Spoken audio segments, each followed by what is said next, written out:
Pendengaria 897. Berikut ini adalah kisah yang saya janjikan semalam. Pembuka tirai rancangan misteri jam 12. Bersama dengan seorang peminat dari Indonesia. Berkongsi pengalaman beliau. Saya tak nak sebutkan dari kawasan mana, tapi namanya Mulyadi berkongsi peristiwa ini. Pendengar-pendengar Ria 897, Mulyadi menceritakan, saya ada sebuah kumpulan paranormal di Indonesia, Casey. Kumpulan saya ini macam kumpulan-kumpulan yang lain untuk membuktikan kewujudan makhluk halus.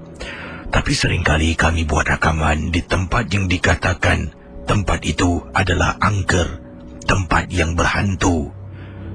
Tidak pernah pun dapat merakamkan.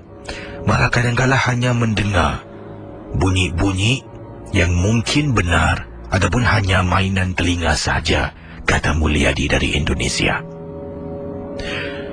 Ini tahun 2005 apabila saya dan rakan-rakan yang lain telah pun mendapatkan khidmat seorang dukun, Casey.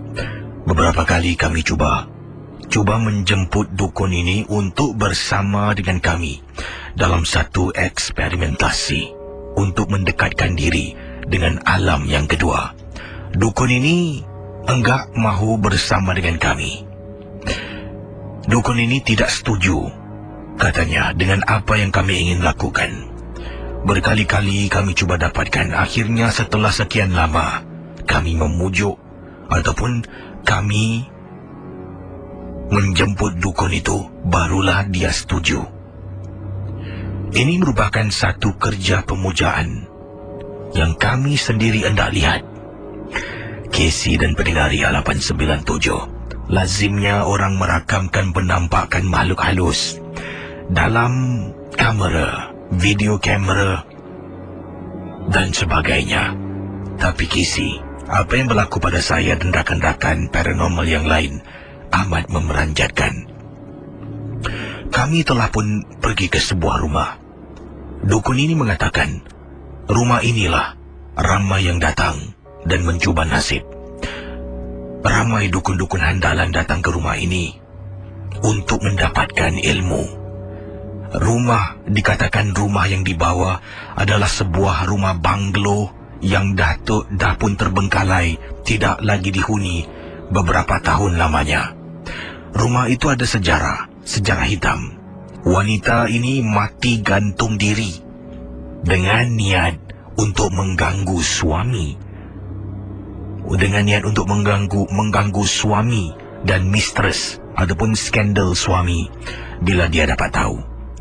Difahamkan sebelum saya sentuh tentang kisah saya, sedikit sejarah tentang rumah banglo berhantu di Indonesia.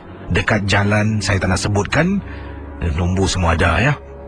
Tapi rumah ini, wanita ini dengan sengajanya berpakaian serba merah, mengerbangkan rambutnya. Kemudian saya difahamkan oleh dukun tersebut, wanita itu telah menggantung dirinya di kamar tidur utama dalam banglo tersebut dengan niat untuk menghantui hidup suami dan juga mistressnya, supaya mistress tersebut tidak dapat memiliki rumah banglo. Memang benar, Casey, rumah banglo yang besar, yang luas, akhirnya sekarang terbengkalai, tidak boleh digunakan lagi. Suami pulang dengar khabar daripada dukun ini. Suami diganggu, sampaikan mistress ataupun kekasih gelap si suami tidak dapat hidup bersamanya dengannya lagi.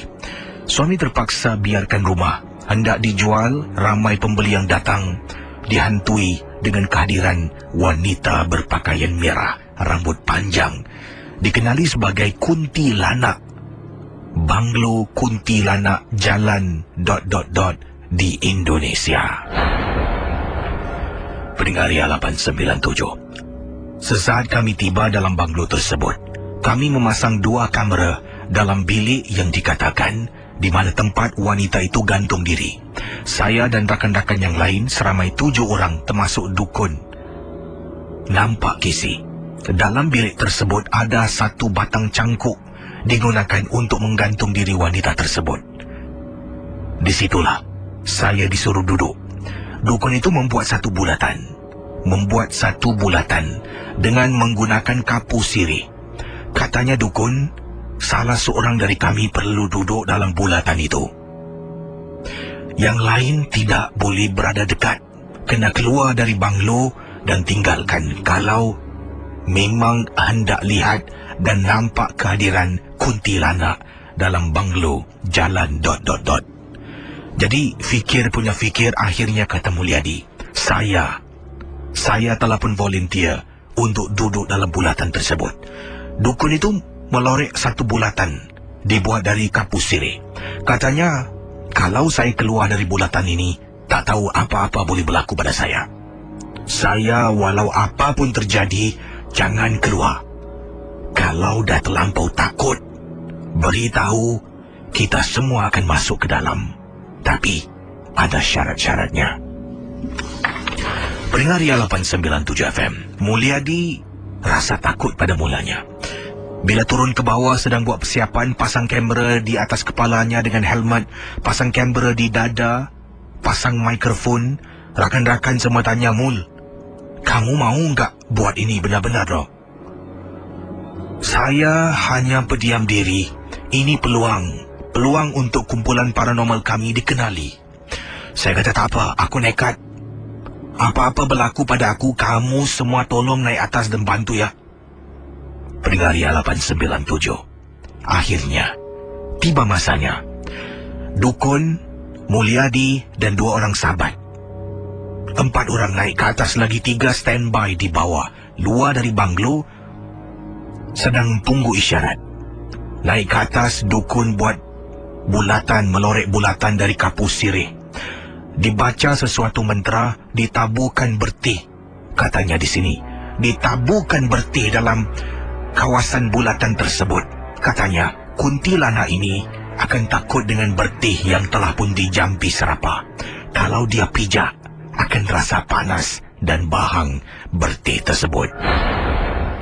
Pendengar Ria 897, kita teruskan dengan kisah yang diketengahkan oleh pendengar kita bernama Mulyadi.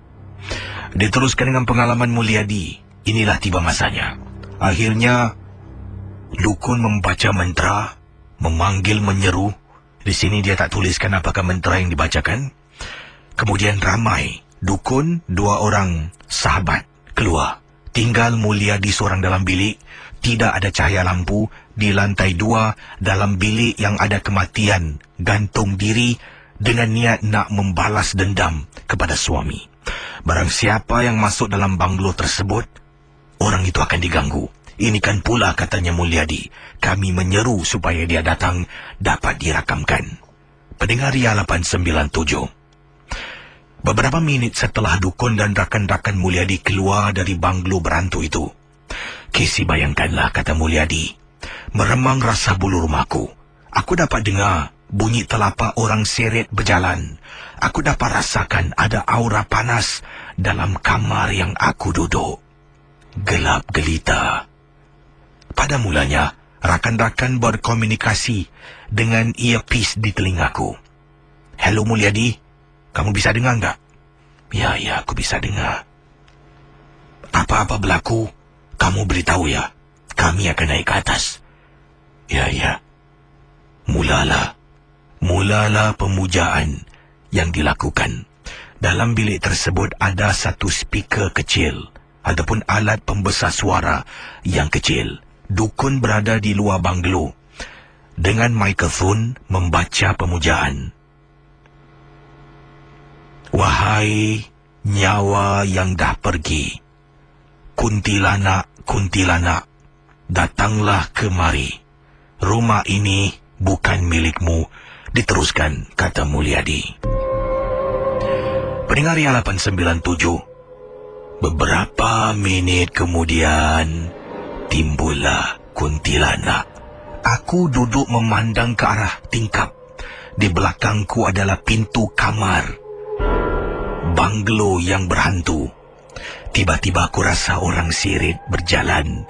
Bila aku menjeling sebelah kiri, terperanjat Casey. Nampak seorang gadis, wanita dalam keadaan merangkak, sedang berada betul-betul antara pintu bilik dengan ruang di luar pintu bilik. Aku dalam ketakutan. Teman-teman tak nampak Casey. Di kamera semua tak nampak. Rakan aku bertanya, "Mul, kamu okey enggak?" "Hello Mul, kamu okey enggak?" Aku tidak boleh bercakap apa-apa kerana terlampau ketakutan. Casey, bila kehadiran makhluk tersebut, seluruh sistem audio, seluruh sistem video yang digunakan dalam kamar itu tidak boleh berfungsi. Malah di telingaku hanya aku dengar bunyi bising. Bunyi bising seperti bunyi pasir. Aku dah tak boleh berkomunikasi dengan rakan-rakan di luar banglo. Benda itu merangkak keliling bulatan yang dibuat oleh dukun. Aku hanya boleh pejam mata. Aku tak berani, Casey, nak buka mata melihat makhluk yang merangkak. Saat itu, aku kesal. Saat itu, aku fikirkan kalaulah boleh aku ulang balik, aku tak nak buat kerja ini, Casey.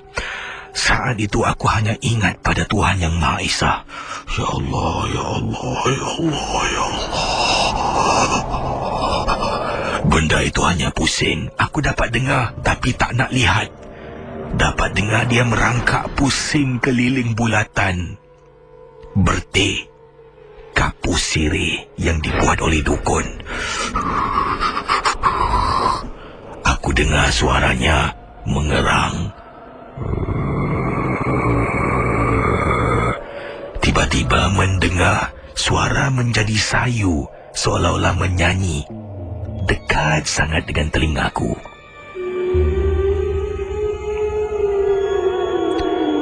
Pendengar Ria 897, mengikut kiriman Mulyadi, akhirnya aku pingsan kerana terlampau takut, Casey.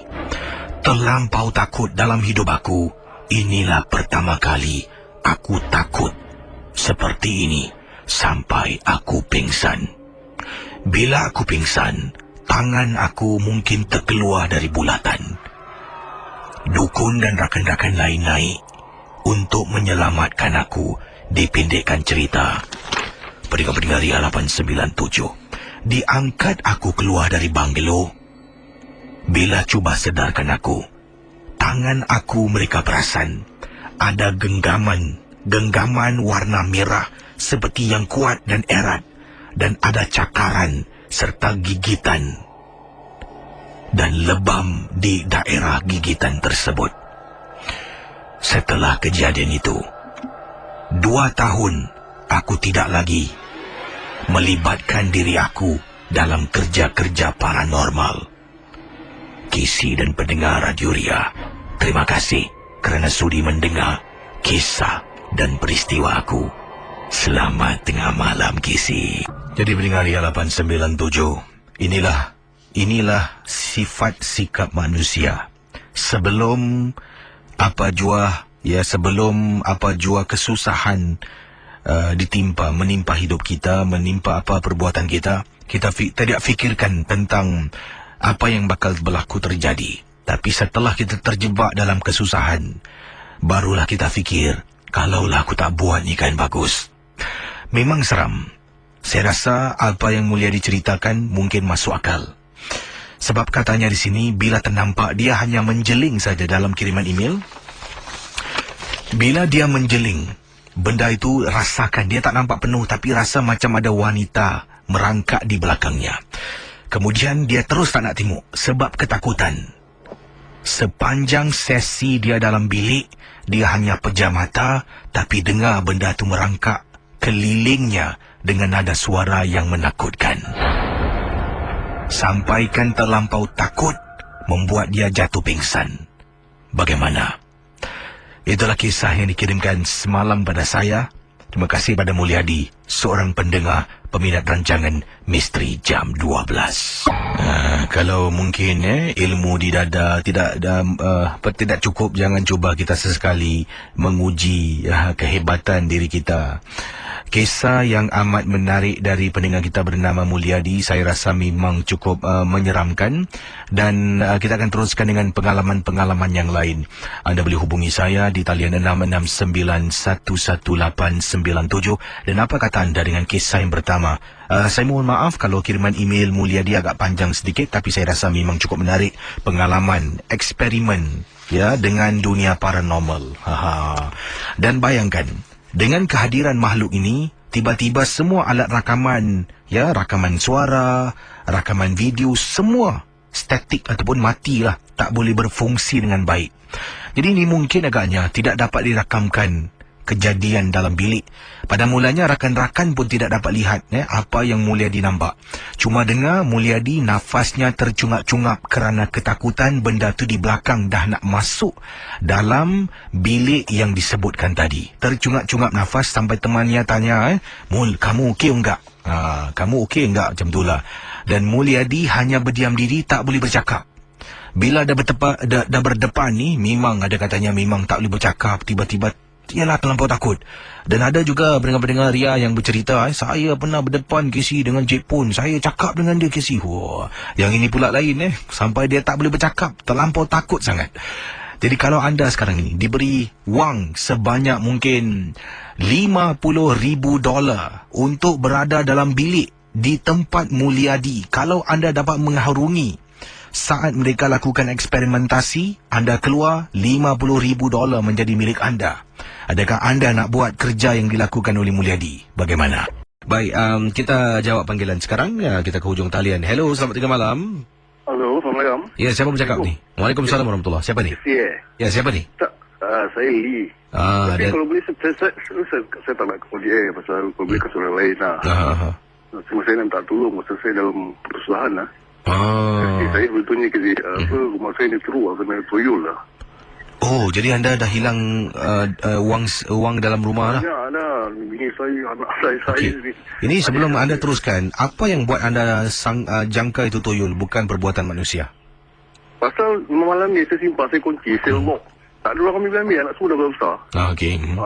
Tapi besok hilang. Anak pun sama juga, bila saya kasih dia duit, kak ayah semalam banyak kasih 100, lepas 350. Kan adik pun, saya nampak dia kira duit tau. Adik tinggal dengan mak, dengan dia je lah. Besok juga bang, adik aku dah 500 lah. Jadi anda yakin ini perbuatan bukan manusia? Confirm Confirm. Jadi laci semua dah dikunci, anda seorang pegang kunci, tetap duit hilang? Jadi sekarang kalau boleh, bila perkara ni berlaku? Dah lama ke atau baru 2-3 minggu ni sebenarnya? Dah lama, tapi dia tak selalu tau. Dia tak selalu tau. Yang selalunya bila kita macam ingat lupa ni betul berlaku ni. Lagi selalu gitu. Bila waktu anda ingat lupa, itulah dia hilang. Jadi ke belakang ni dah nap lah. Dah nap. Pasal ni hari saya kasih anak saya, besok dia hilang. Hari saya simpan, besok dia hilang. Jadi sekarang ni coraknya lebih ketara lah. Lebih ketara lah. Jadi kalau boleh saya nak nombor telefon yang orang pandai lah macam pun. Yang boleh membantulah. Okey, nanti sebentar ya. Baik. Anda jangan letak telefon Baik. Kita akan teruskan dengan pengalaman kisah misteri anda selepas pesanan-pesanan berikut ini. Bayangkan abang tadi telefon, duitnya hilang dan confirm katanya beliau yakin bukan orang dalam rumah yang melakukan perbuatan duit hilang itulah. Jadi pada mulanya setiap kali dia mungkin leka, ingat-ingat lupa berapa dia simpan, akan hilang. Tapi bila waktu dia ingat berapa dia simpan, tak akan hilang. Tapi baru-baru ini semakin menjadi-jadi kehilangan duit dalam rumah. Jadi mungkin ada penjelasan. Kita akan kembali selepas ini. Jangan ke mana-mana. Okey, yang ini kiriman daripada pendengar kita. Ini datang daripada Nurlisa. Casey, saya nak berkongsi satu peristiwa yang saya rasa ada lucunya dan ada seramnya juga. Suami saya ni susah nak tidur awal. Kadang-kadang dia akan duduk depan komputer, Casey.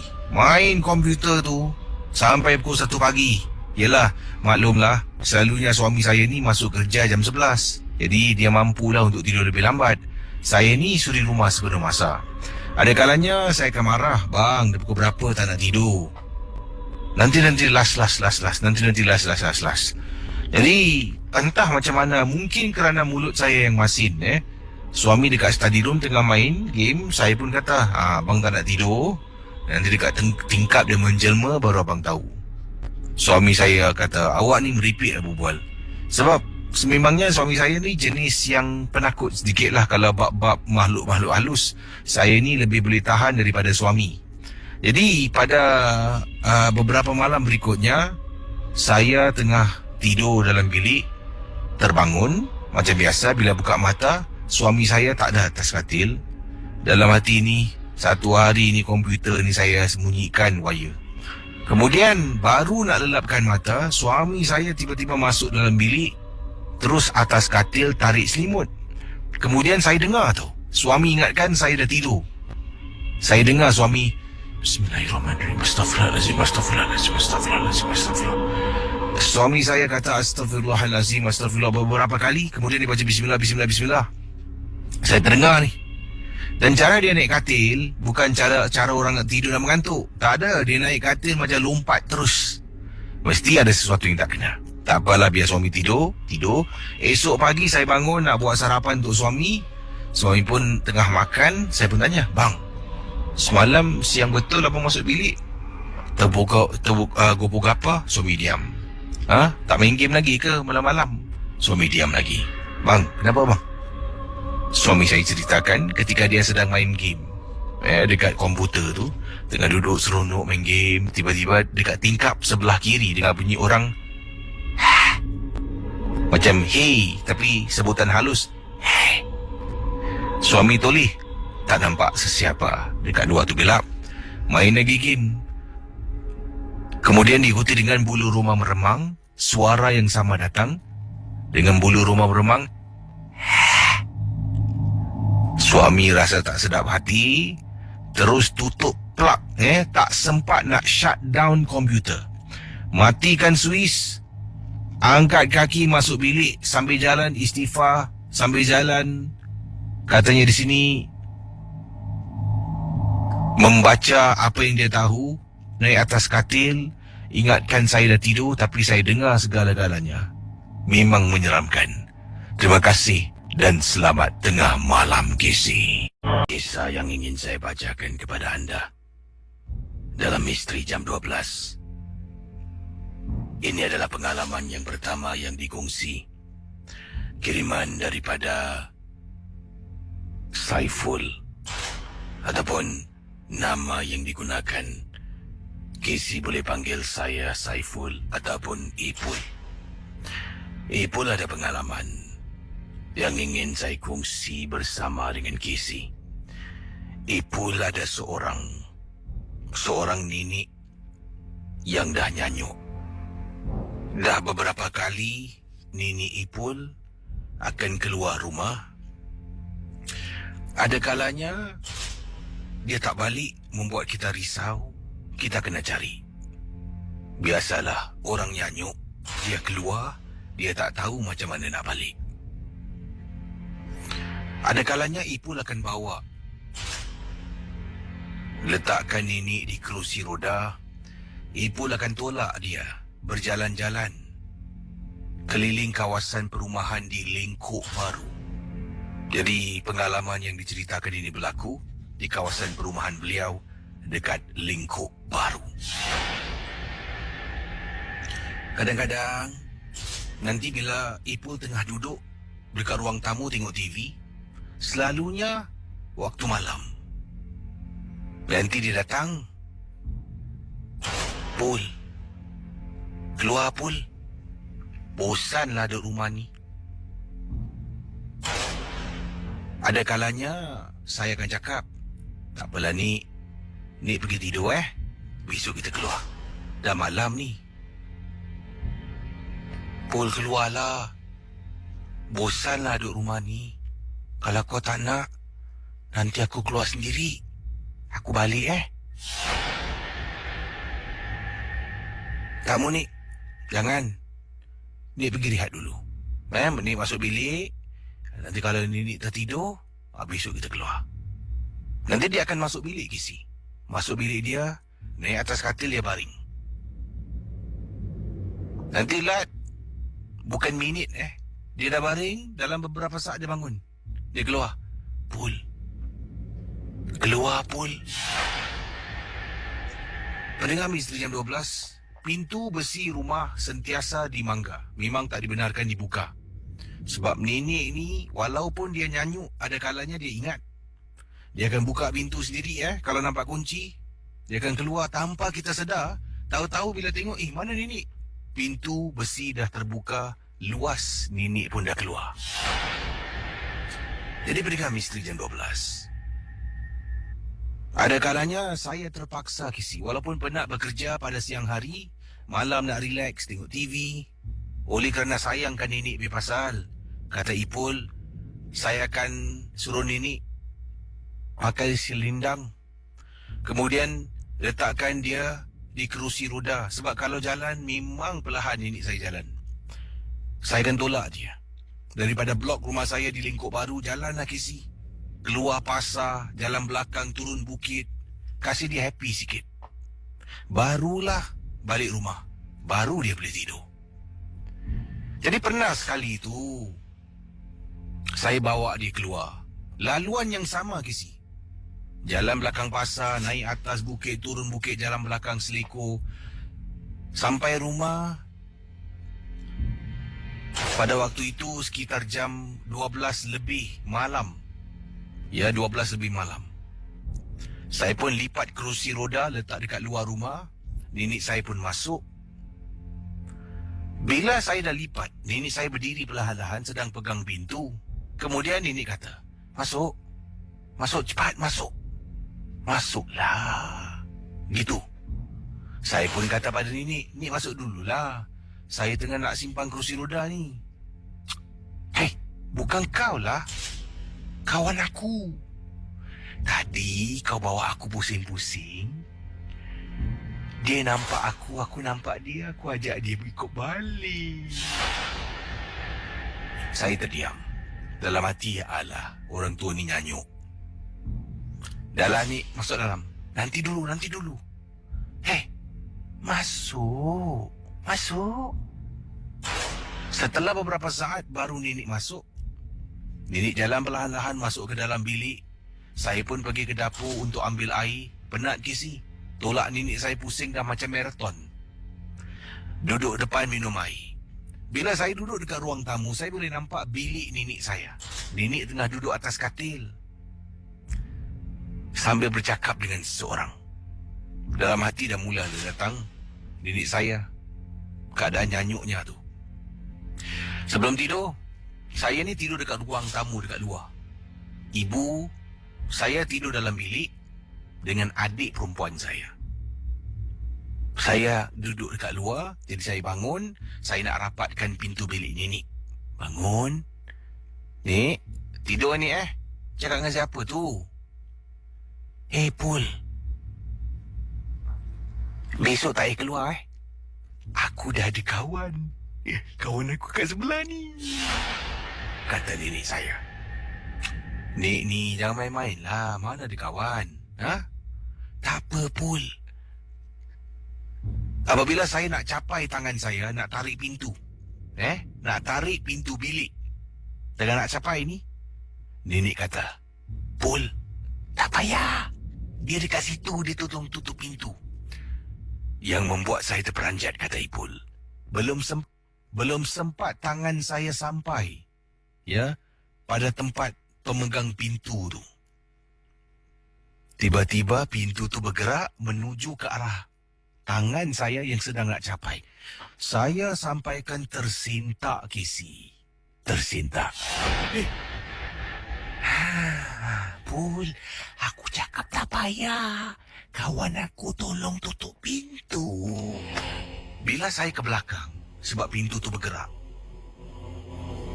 terus pintu bam tutup dengan sendirinya. Saya dah tak berani nak buka pintu. Saya baring dekat atas lantai yang saya bentangkan tilam kecil. Sambil-sambil saya terfikir, Adakah nenek aku ni benar-benar nampak benda tu benar-benar dalam rumah ataupun memang nenek aku nyanyuk? Tapi kalau nenek aku buat-buat cerita, macam mana pintu tu boleh tutup dengan sendiri? Saya pun tidak ingin fikirkan mungkin esok akan berubah. Tidur sampailah ke pagi. Pendengar Ria 897, keesokan harinya, saya dekat luar koridor rumah sedang isap rokok. Adik gadis saya keluar. Bang, abang. Apa? Bang, tengoklah ni. Entah orang mana tadi bawa balik rumah ni. Saya pun ingat benar-benar nenek keluar, kita tak perasan bawa balik kawan. Siapa?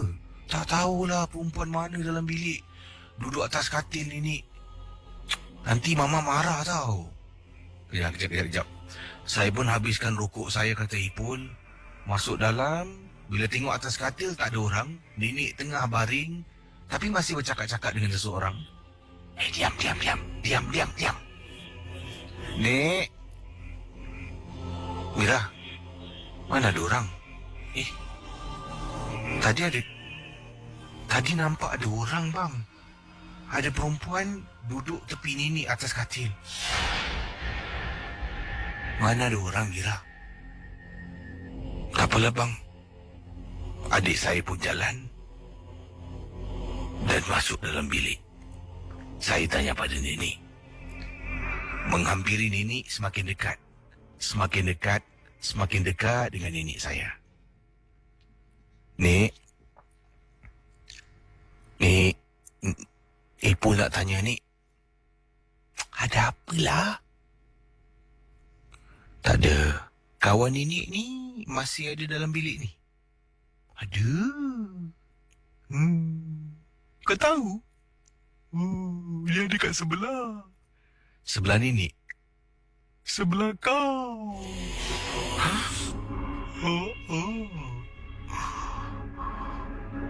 Kau nak apa dengan dia? Dia sebelah kau. Sinilah. Jangan kacau cucu aku. Sini. Baring sini dengan aku. Pada waktu itu saya yang sedang berdiri benar-benar dapat rasakan macam ada sesuatu di sebelah saya. Meremang bulu rumah saya. Nek boleh tak suruh kawan nenek keluar? Jangan masuk rumah ni. Nanti mama marah. Mama engkau ni. Kalau kau tak bilang, mama kau tak tahu. Biarlah dia kawan aku lah. Okey, nenek suruh dia balik dulu.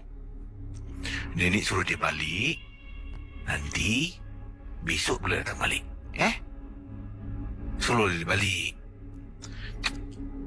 Nanti mama marah nanti. Yelah. Nenek saya pusing, Gesi. Ke sebelah dia yang katil memang kosong. Katil nenek saya adalah jenis katil single bed yang besar.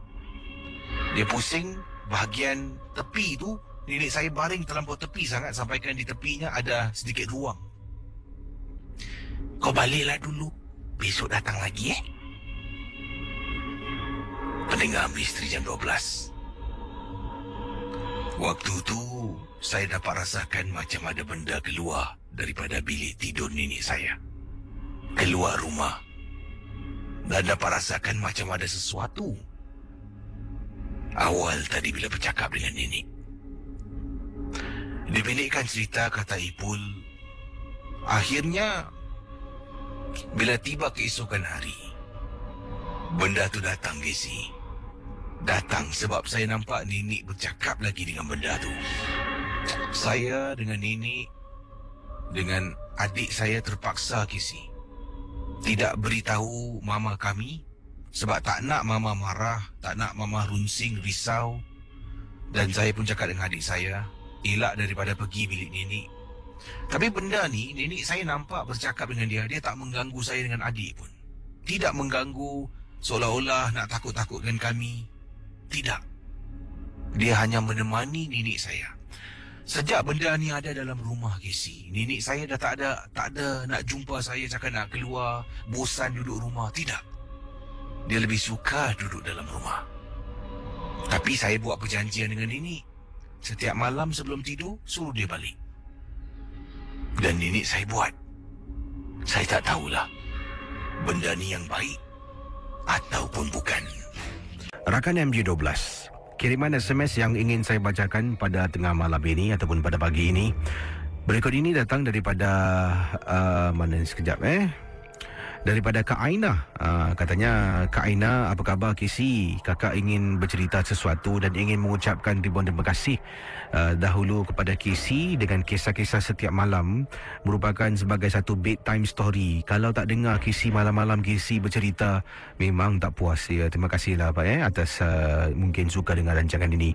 Baik, kata Kak Aina, pengalaman yang kakak nak ceritakan 2 tahun yang lalu. Kakak ada seorang anak gadis.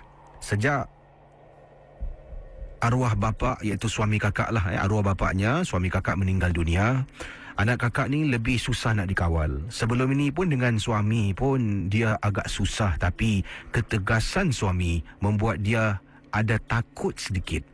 Bila bapaknya meninggal dunia, dia lebih suka sangat, bukan pasal suka bapak dia meninggal, tapi lebih suka balik lambat, lebih suka bercampur gaul dengan kawan-kawan yang kakak memang tak suka.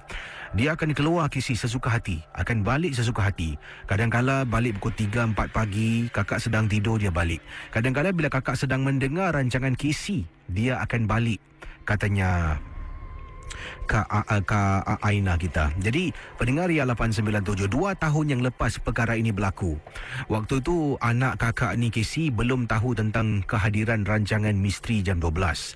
Terutama sekali kakak nak ucapkan terima kasih. Dan katanya Kak Aina, bila anak balik malam, kakak sering kali nasihatkan dia, kau ni balik pergi tempat mana ibu tak tahu, nanti kau bawa balik siapa, ibu pun rasa susah hati. Katanya Kak Aina di sini. Minta maaf kalau kiriman SMS Kak Aina ni menggunakan banyak sangat shorthand. Jadi Kak Aina diteruskan kisahnya yang panjang ni. Akhirnya satu hari ni anak kakak telefon kakak dengan suara menangis ketakutan. Dan kakak rasa risau kerana kakak takut apa-apa berlaku padanya. Jadi kakak tanya dia di mana dan kakak akan pergi jumpa dia. Rupa-rupanya dia ada dekat bus stop rumah. Dia kata tolong turun jemput dia. Kakak pun tak fikir panjang Kisi. Kakak ingatkan mungkin ada perompak ataupun ada orang apa-apakan dia. Kakak khawatir Kisi. Kakak capailah tudung kakak, pakai selipar turun ke bawah, kemudian tengok anak duduk dekat bus stop menangis tak henti-henti. Kakak pun duduk tepinya, peluk dia. Dia kata, maafkan saya bu, maafkan saya. Jadi saya pun macam katanya kakak ni lah Kak Aina rasa macam curiga. Tak nak tanya panjang, kakak pun peluk dia, jalan dekat kolong blok nak balik ke rumah. Ketika kakak jalan dekat pavement dari bus stop nak ke kolong blok, ada beberapa pokok mangga Kisi. Dan anak kakak bila lalu depan pokok mangga, dia peluk kakak Kisi kuat-kuat. Dan kakak dapat rasakan macam meremang bulu rumah tu bila berada di dekat kawasan tu. Kakak pun buat bodoh lah, tak nak fikir bukan-bukan. Kakak jalan-jalan sampailah dekat lift, naik lift. Kakak sampai rumah, beritahu dia lah. Waktu tu Kisi sedang bercerita dan kakak sedang buka radio dalam bilik. Kemudian bercakap dengan dia, tanya kenapa. Akhirnya dia bersuara. Dia katakan bila dia balik malam tu, turun taksi lah depan bus stop tu, dia dah sedang jalan, tiba-tiba dekat atas pokok dia ternampak macam ada kepala manusia sedang memerhatikan dia, tapi tak ada badan. Benda tu seolah-olah berdesing bunyinya sampai dia toleh tengok atas. Bila dia nampak, dia terpekik. Kemudian katanya di sini dia lari pergi bus stop, telefon kakak suruh turun. Waktu yang kakak sedang mendengar, kakak ada dengar bunyi budak terpekik. Kakak fikirkan Kisi yang putarkan sound effect. Rupa-rupanya anak sendiri terpekik. Selepas kejadian malam tersebut, dia pun takut Kisi nak balik agak malam. Ada jugalah kakak bersyukur Kisi, sebab penampakan tersebut telah pun menyekat dia dari balik malam sampailah ke saat ini Kisi. Dan yang menggembirakan kakak, dia dah mula mendengar rancangan Kisi dengan kakak. Setiap malam kami berdua akan masuk bilik dan dengar rancangan Misteri Jam 12 bersama-sama. Terima kasih pada Kisi dan pada pendengar Ria yang lain. Daripada Kak Aina. Wah, kisah yang seram dan kisah yang menarik. Baik, kita akan teruskan dengan pengalaman-pengalaman anda dalam rancangan MJ12 di Ria 897. Yang ini daripada pendengar kita, siapa ni?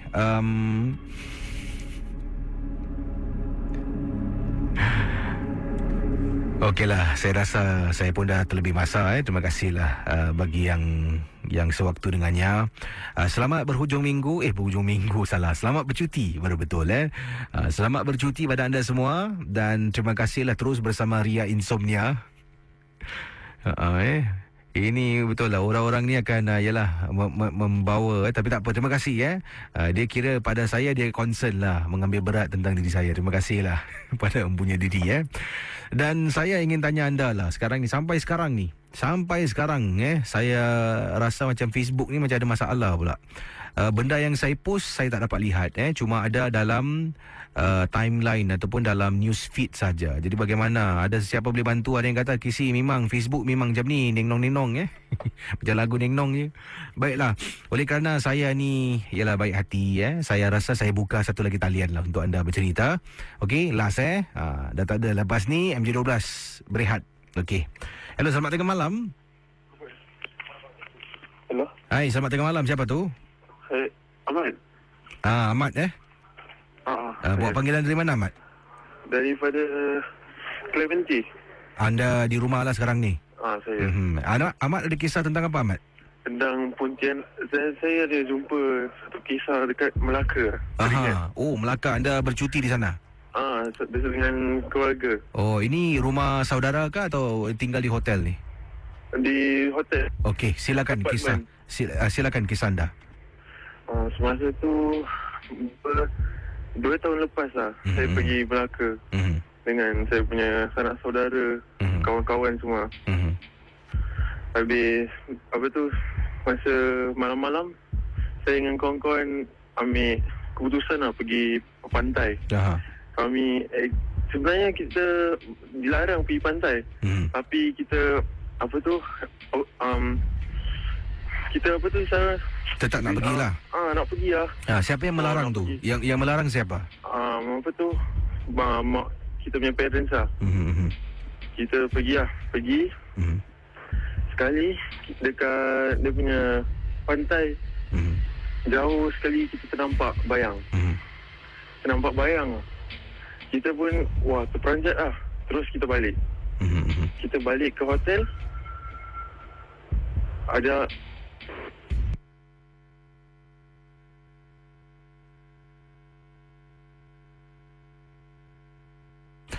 terputus talian panggilan Ahmad ni. Baik, saya rasa saya tutup tirai bila disuruh telefon. Mungkin yang terakhir tu tadi terputus-putus.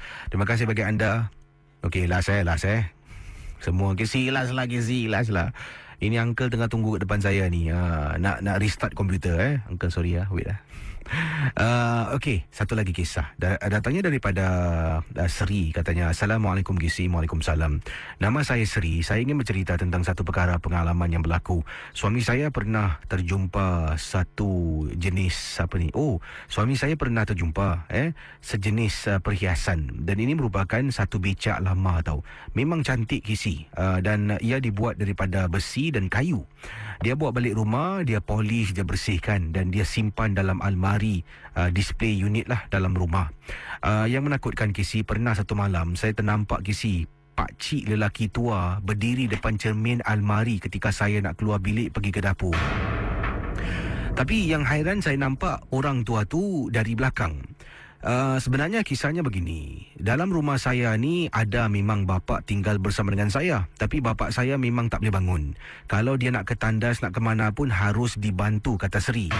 Tapi bila saya ternampak pakcik tu dari belakang, saya terperanjat lah.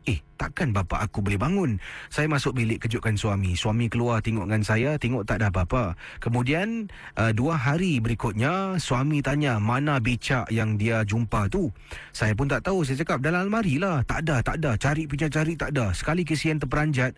Benda tu boleh ada tepi bapak saya. Atas katil, bapak tengah tidur, becak mainan tu yang dibuat daripada kayu dan besi ada tepi bapak saya.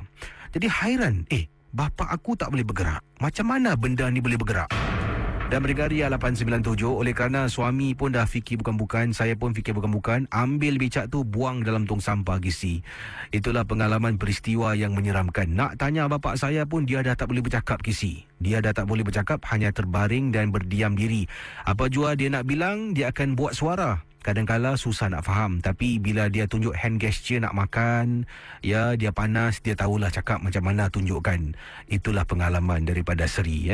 Itu dia. Setiap manusia ni pastinya lah ada waktu yang kita sihat. Minta maaf Seri, saya ambil contoh lah. Ya, kita ada kalanya macam sekarang ni, ada ramai di antara kita sihat, angkat tangan kiri senang lah. Benda-benda yang senang ni, alah angkat tangan tak boleh. Satu hari bila nikmat ni ditarik ni, adakah kita dah bersiap sedia ke belum? Sama-sama lah kita renungkan. Jumpa anda esok malam dalam Misteri Jam 12. Terima kasih dan terus bersama Ria Insomnia. Okey, pengalaman selanjutnya. Ini adalah satu kisah yang mana melibatkan mana tadi? Okey. Baik, kisah ini datang daripada pendengar kita yang mendengar rancangan MG12. Katanya, Assalamualaikum. Waalaikumsalam. Nama saya Nana. Saya pendengar Misteri Jam 12 berasal dari Shah Alam, Malaysia. Kisi, kalau boleh bacakan kisah saya. Ini adalah pengalaman paling menyeramkan. Saya memanglah ada waktu-waktu yang seram. Kadang-kadang nak naik kereta, nak pandu kereta, balik malam-malam seorang pun seram. Tapi ini yang paling seram Kisi dalam hidup saya. Apabila saya berada di rumah saya ni, di Shah Alam ni saya tinggal di sebuah apartmen. Dan apartmen ni saya berkongsi dengan dua orang lagi kawan lah. Kami berkawan dan bekerja di tempat yang sama. Jadi kami suara bertiga ni menyewa sebuah apartmen. Jadi duit bulanan tu kita bagi 3. Taklah berat sangat. Jadi kata Nana, apa yang terjadi ketika kawan saya ni, dia telah pun mengambil cuti. Cuti selama lebih kurang 2 minggu. Jadi 2 minggu, dua-dua kawan saya yang ambil cuti ni, mereka adik-beradik lah. Jadi satu balik kampung, satu lagi pun ikut. Mereka cuti 2 minggu. 2 minggu kata Nana, saya duduk dalam rumah ni seorang diri. Tak pernah saya duduk seorang diri. Pada waktu itu, itulah pertama kali saya duduk dalam apartmen yang kami sewa ni seorang diri. Dan inilah kisah yang Nana nak ceritakan. Pendengar Ria 897.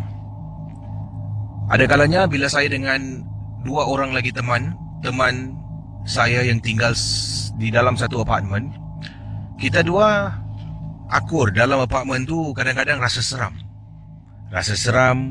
rasa seperti ada sesuatu. Walaupun dalam apartmen tu cuma ada 2 bilik tidur. Satu bilik tidur saya, satu lagi bilik tidur yang mana adik-beradik ni berkongsi lah, merupakan kawan yang bekerja sama tempat dengan saya. Jadi bila mereka dah tak ada ni, mereka bercuti balik kampung selama 2 minggu, saya seorang diri pertama kali. Saya dah rasa takut. Teman saya 2 orang ni kata, kalau saya nak panggil kawan untuk 2 minggu ni, panggillah tidur dengan saya. Saya kata tak nak lah. Saya pun tak selesa tidur dengan orang luar. Memang ada kawan Kisi, tapi yelah, ini pun rumah yang kita sewa, milik teman saya juga. Jadi akhirnya saya beranikan diri. Saya seorang diri dalam rumah berkenaan. Malam yang pertama kawan-kawan tak ada, macam-macam bermain di fikiran saya. Saya duduk dekat ruang tamu sedang menonton TV Kisi. Pada waktu tu tengah tengok drama. Konon-konon tengok drama romantis ni, saya berangan lah yang saya ni heroin dalam drama tu, kata Nana. Tiba-tiba Kisi, drama yang saya tonton, TV tu mati dengan sendirinya, macam ada orang matikan TV. Saya naik marah ni. Alamak, TV ni buat perangai pula. Pula bab drama tu, bahagian yang paling menarik. Alamak, saya terus jadi marah.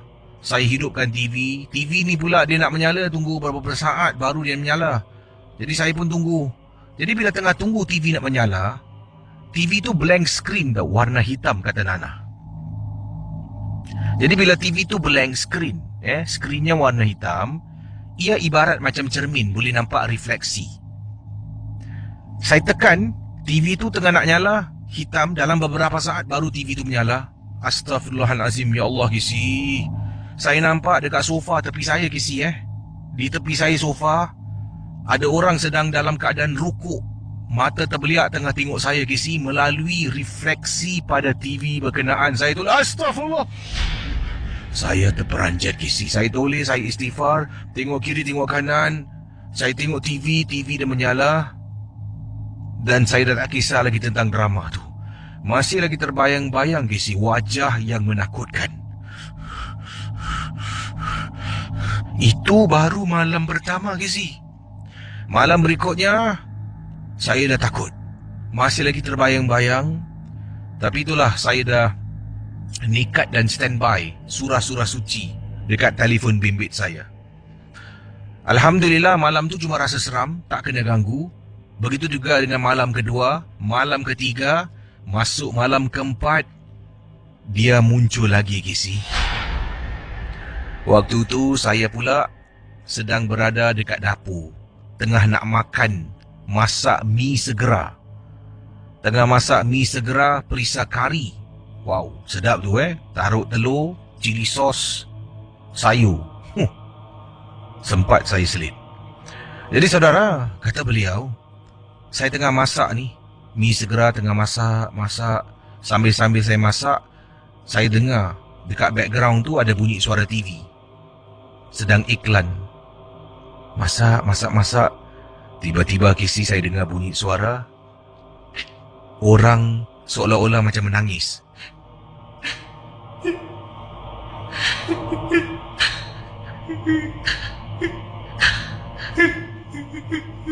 Pendengar Ria 897 FM.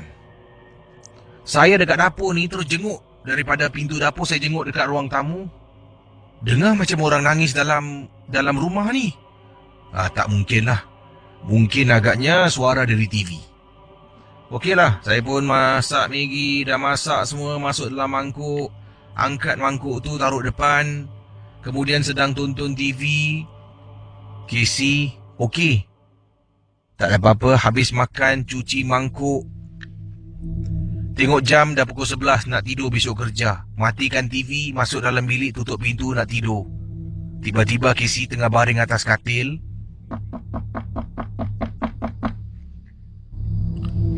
Dia main ketuk pintu, Casey. Dalam apartmen tu tak ada orang lain kecuali saya. Kali ini dia ketuk pintu, saya tak buka, Casey. Hari yang kelima, saya dah tidur bukan seorang diri. Saya dah paksa salah seorang kawan juga yang kerja sama tempat dengan saya. Saya kata, engkau kena temankan aku sampai diorang balik. Nasib baiklah, bila ada orang dalam rumah, tetap ada gangguan. Tapi tak sedahsyat yang saya kena seorang diri. Teman saya sampaikan kata apa? Rumah kau ni seram juga Patutlah kau suruh aku temankan kau. Tahu tak apa, Misteri Jam 12. Yang ini kiriman daripada Nick Faizal. Assalamualaikum Casey. Waalaikumsalam warahmatullahi ta'ala wabarakatuh. Pengalaman saya yang saya nak kongsi ini berlaku ketika saya dengan isteri. Waktu itu kami sedang memandu. Dan saya nak tunjukkan isteri saya Masjid Omar Salma. Masjid Omar Salma dekat dengan Mediacorp ni. Macam je. Tak apalah, kita dengar kisah ni Dan pada waktu itu, sebenarnya saya dalam perjalanan nak pulang ke rumah. Saya tinggal di kawasan Ang Mo Kio. Dan bila saya mandu ni, isteri kata jangan jalan jauh, jangan jalan dekat lah. Nak pulang ke rumah tu, isteri kata jalan belakang, di mana itu merupakan kawasan Stevens Road. Kemudian saya pernah satu ketika dahulu beritahu isteri tentang sebuah masjid yang ada kawasan perkampungan dekat dengan stable kuda. Dan saya katakan saya pernah solat Jumaat di sana beberapa kali. Saya suka dengan masjid tu dan saya malah pernah bergambar dan tunjukkan isteri gambar. Isteri saya pada malam tu benar-benar nak tengok dan kami pun pergilah ke sana memandu menggunakan Mount Pleasant, Casey. Bila memasuki kawasan Mount Pleasant, jalan kiri kanan hutan dengan rumah-rumah banglo yang sunyi sepi. Tak faham macam mana orang-orang ni boleh tinggal di rumah yang sunyi sepi macam tu. Jadi saya memandu perlahan-lahan, takut terlajak. saya harus memasuki jalan yang diberi nama Gymkhana Road. Jadi bila tengah memandu perlahan-lahan, tiba-tiba saya terperasan dekat tepi jalan ni ada seekor binatang warna hitam serupa seekor anjing yang besar berada di sebelah kanan jalan. Saya ternampak, kemudian saya nak menegur, baru nak beritahu isteri, saya teringat kalau boleh jangan menegur, saya pun buat bodoh lah. Benda tu dah berlalu di belakang saya. Kemudian sampai depan nampak satu lorong, Gymkhana Road, saya pun memandu masuk ke dalam.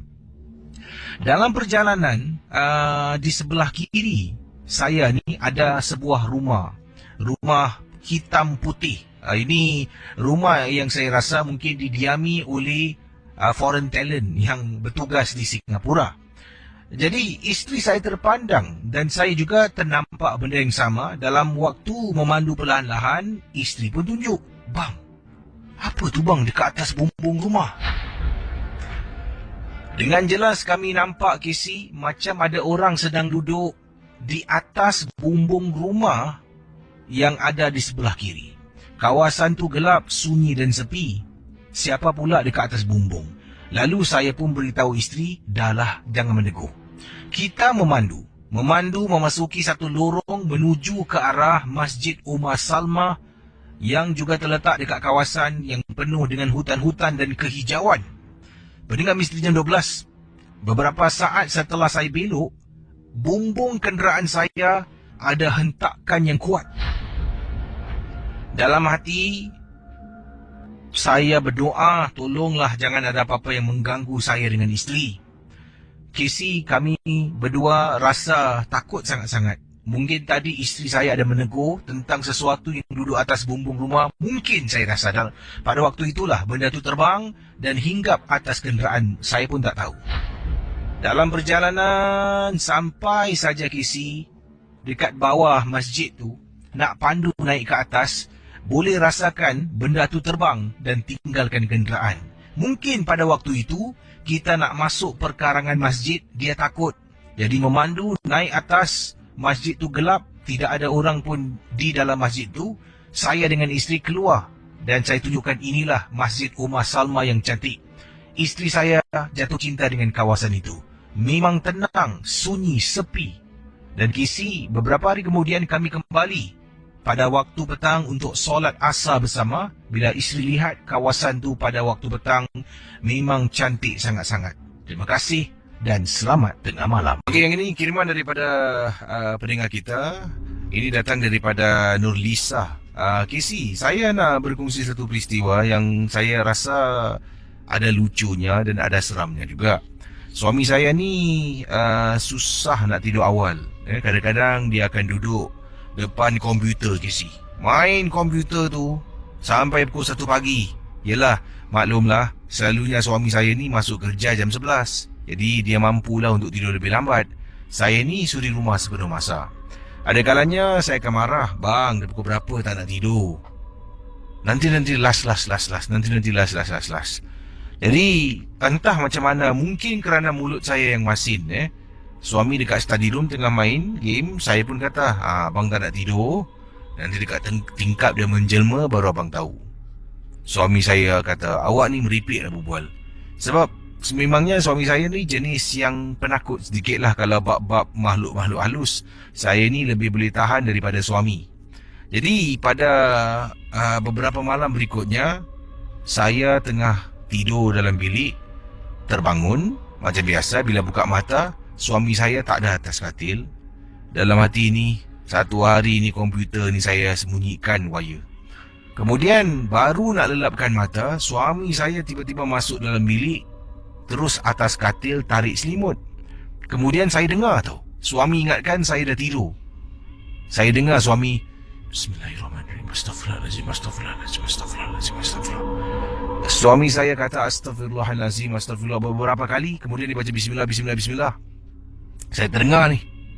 Dan cara dia naik katil bukan cara orang nak tidur dan mengantuk. Tak ada, dia naik katil macam lompat terus. Mesti ada sesuatu yang tak kena. Tak apalah, biar suami tidur. Esok pagi saya bangun nak buat sarapan untuk suami. Suami pun tengah makan. Saya pun tanya, "Bang, semalam siang betul abang masuk bilik?" Gopuk apa? Suami diam. Tak main game lagi ke malam-malam? Suami diam lagi. Bang, kenapa bang? Suami saya ceritakan ketika dia sedang main game dekat komputer tu, tengah duduk seronok main game, tiba-tiba dekat tingkap sebelah kiri dengar bunyi orang macam hey, tapi sebutan halus hey. Suami toleh, tak nampak sesiapa dekat luar tu, gelap. Main lagi game. Kemudian diikuti dengan bulu rumah meremang. Suara yang sama datang dengan bulu rumah meremang. Suami rasa tak sedap hati, terus tutup plug. Tak sempat nak shut down komputer. Matikan suis, angkat kaki masuk bilik, sambil jalan istighfar, sambil jalan katanya di sini membaca apa yang dia tahu, naik atas katil, ingatkan saya dah tidur tapi saya dengar segala-galanya. Memang menyeramkan. Terima kasih dan selamat tengah malam.